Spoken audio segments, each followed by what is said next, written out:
Hi students. So let's start your third unit of data structure, that's linked lists. Okay, and let's start with this. So here I'm going to discuss a linked list data structure. Okay, जब हमने पहले ही data structure को start करा था उस time मैंने data structure के introduction में आपको बोला था कि हम डेटा एलिमेंट्स को डिफरेंट डेटा स्ट्रक्चर्स में किस तरह से स्टोर कर सकते हैं।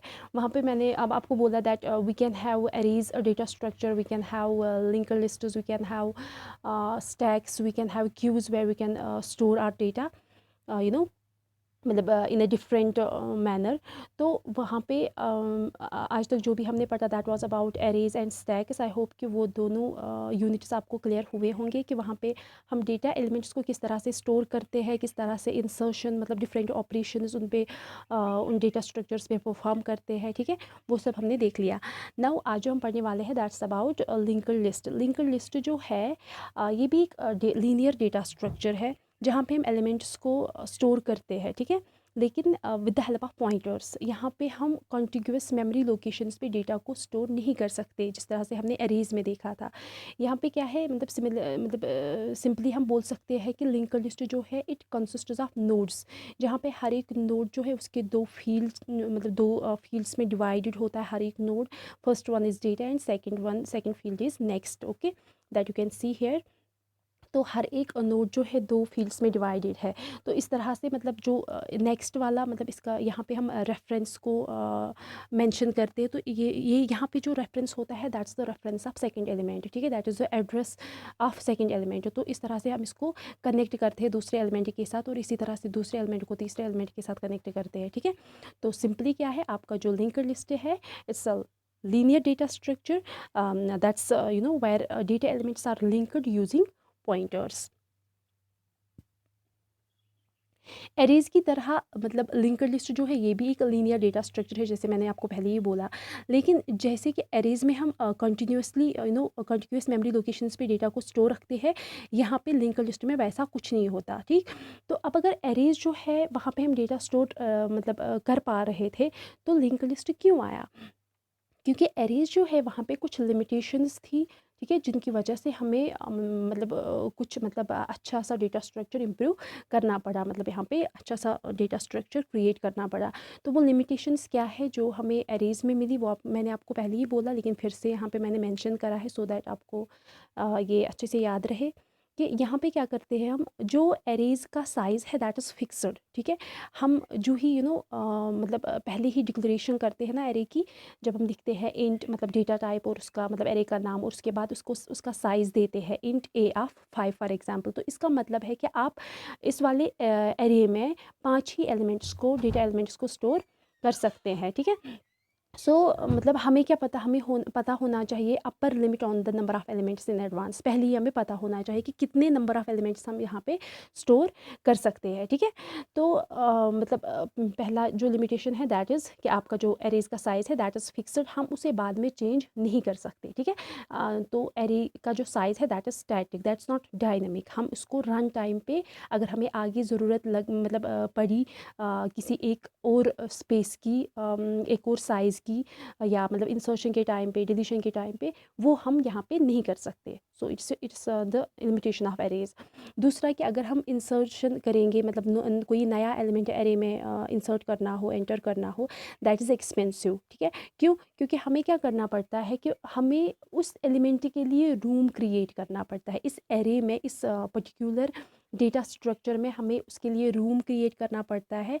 और उसके बाद जो क्या बोलते हैं इसको मतलब एग्जिस्टिंग एलिमेंट्स है एरे में उनको क्या करना पड़ता है, शिफ्ट करना पड़ता है। ठीक है, मतलब रूम को क्रिएट करने के लिए we have to shift the existing array elements. For example अगर हम यहाँ पे देखेंगे किसी सिस्टम में हमने मेंटेन रखा है कोई लिस्ट, सॉर्टेड लिस्ट, ठीक है, ऑफ आईडीज़, मतलब स्टूडेंट्स की आईडी हमने स्टोर रखी है किसी एरे में जिसका नाम है आईडी।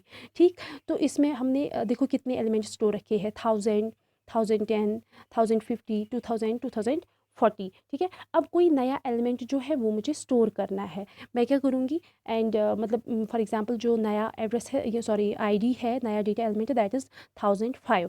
तो ये 1005 अगर हम सिक्वेंशली इसमें रखना चाहे तो मतलब सॉर्टेड लिस्ट है हमें, तो इसीलिए हमें ये बाद में नहीं रखना है, इंसर्ट करना है, ये हमें पहले इंसर्ट करना है, क्योंकि जो इसमें जो भी एलिमेंट्स है वो 1005 से मतलब बड़े है, लेकिन एक एलिमेंट है जो इससे छोटा है, दैट मीन्स 1000 के बाद ही ये एलिमेंट हमें स्टोर करना है, ठीक है।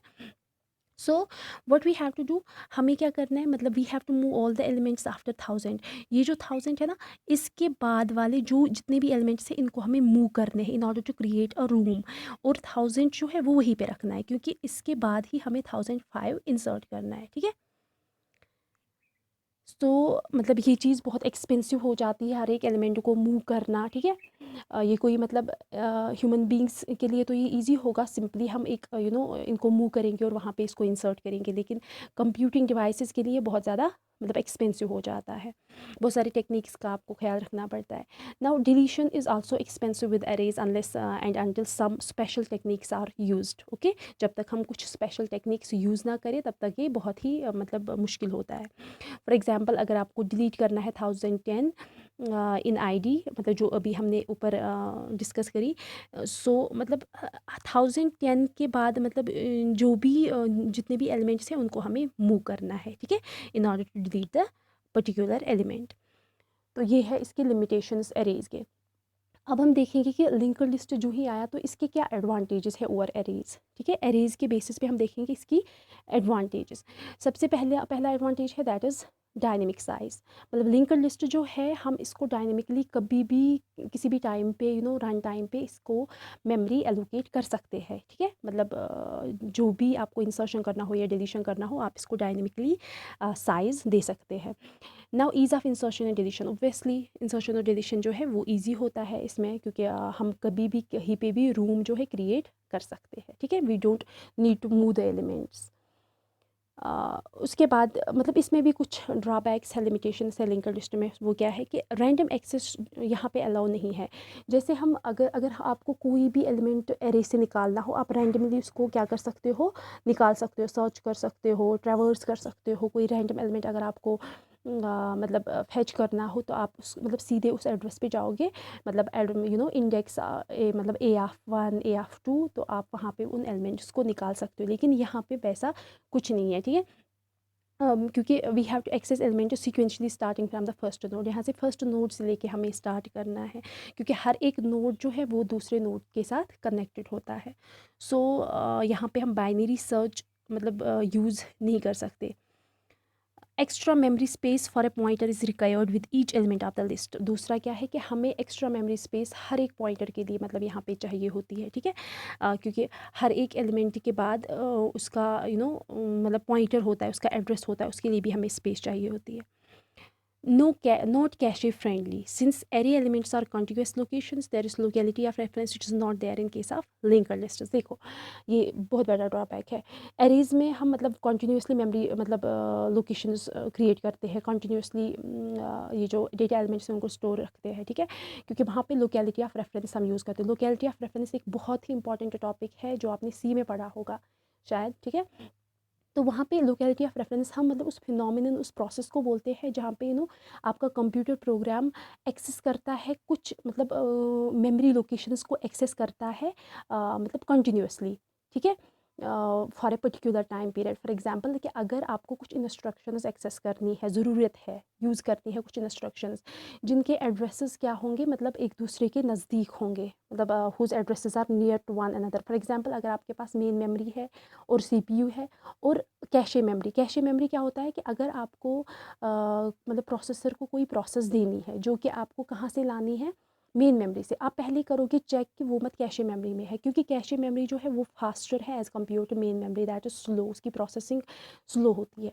तो कैशे मेमोरी में अगर आपको वो डेटा, वो एलिमेंट या वो पर्टिकुलर प्रोसेस के रिसोर्सेज मिल जाते हैं तो आप उनको एक्सेस करते हो, ठीक है। और अगर नहीं है तो आप मेन मेमोरी में जाते हो। और इसी तरह से अगर दूसरी बार आपको ज़रूरत लगे तो आप फिर से मेन मेमोरी में जाते हो। उसके दो तरीके हैं, या तो आप उस रिसोर्स को मेन मेमोरी में मतलब ढूंढ के कैशे मेमोरी में रखते हो, सो दैट नेक्स्ट टाइम जब आपको फिर से ज़रूरत पड़ी उस चीज़ की आप उसको मतलब फास्टली आप उसको कैशे मेमोरी से एक्सेस कर पाओ, ठीक है। मतलब ये एक लोकेलिटी ऑफ रेफरेंस का कॉन्सेप्ट है, आप चाहे तो इसको देख भी सकते हो, पढ़ भी सकते हो, ठीक है। सो हेयर यहाँ पे ये चीज़ एरेज के साथ होती थी, लेकिन लोकेलिटी ऑफ रेफरेंस का कोई कॉन्सेप्ट यहाँ पे नहीं है लिंक्ड लिस्ट्स के साथ, ठीक है। So we can say it's not cache friendly. Now how to represent these linked lists.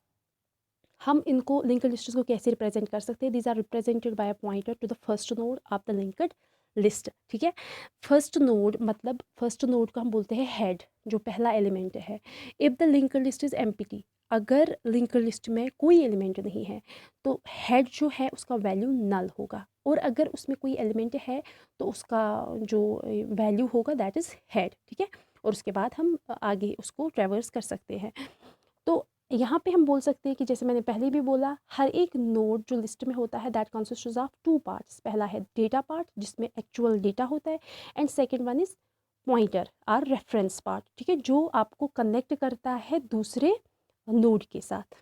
सो सी में अगर हम लिंक्ड लिस्ट की रिप्रेजेंटेशन मतलब करना चाहे, रिप्रेजेंट करना चाहे लिंक्ड लिस्ट को, हम वो स्ट्रक्चर्स का मतलब यूज़ करके उसको रिप्रेजेंट करते हैं। स्ट्रक्चर्स एक कॉन्सेप्ट है, स्ट्रक्चर्स, यूनियन, ये सारा सी में आपने पढ़ा होगा, ठीक है।